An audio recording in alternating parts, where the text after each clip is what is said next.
Ladies and gentlemen, today I'll look at two books.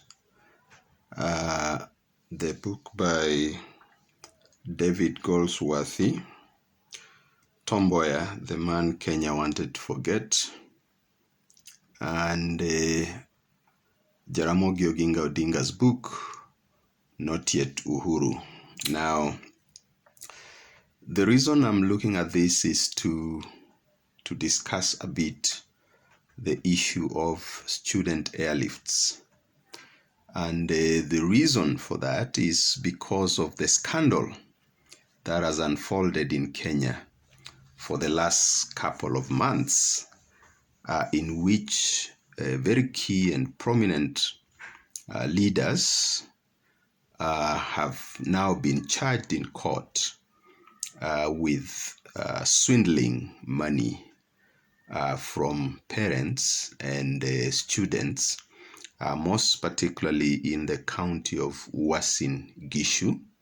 The students have been complaining, and their parents have been complaining for many months now, and it seems as if no action had been forthcoming on this matter, which has been fairly public, until a few days ago, when the president said that whoever had swindled money from parents would face the consequences, which of course raises a question about the independence of our institutions and the effectiveness. The DCI, the police, who are very active during Maandamano, shooting and killing citizens, kept quiet for months when the parents and the students were complaining about this obvious fraud and theft. But finally, they seem to have taken action. Of course, this suggests that these institutions cannot act until and unless they get some signal, which is quite interesting, because the Constitution of Kenya 2010 created institutions that are meant to be independent of political influence.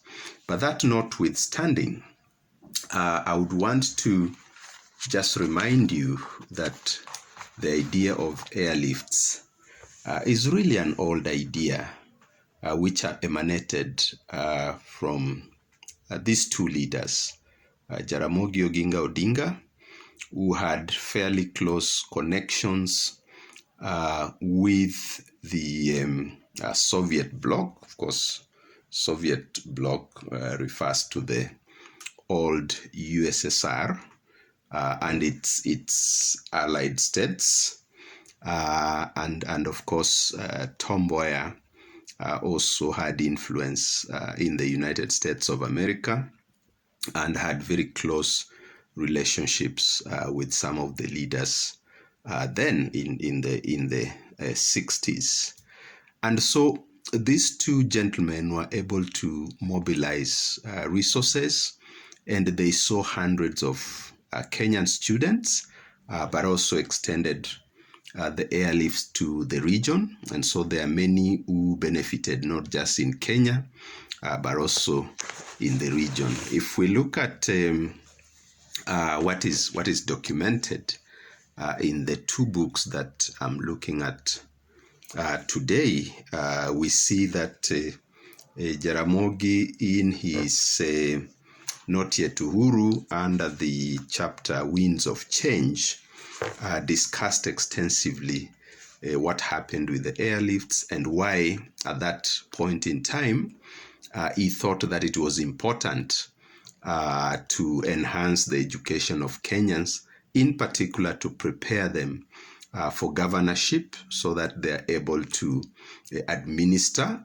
Remember, it was at the point when Kenya was becoming independent. And of course, the levels of education among Africans was pretty low. And so it required an approach that then would create an educated class who would then become administrators, lawyers, and so on and so forth to be able to administer the state. And so Oginga Odinga then did work and get scholarships from many countries related to the Soviet Union, as I've said, Yugoslavia, North Korea, Bulgaria, Czechoslovakia, Hungary, and so on, and even the German Democratic Republic. Now, this record is important today as we look at this scandal that is going on, and these people have been charged, because we also need to see whether our country is advancing or whether we are regressing. Obviously, on the issue of corruption, we are in total full regression gear. We are going backwards. We are not going forward. Our younger politicians seem to have embraced this culture of get rich quick. It doesn't matter, how many people you murder in the process and so on. So they are going full gear to just make money whichever way.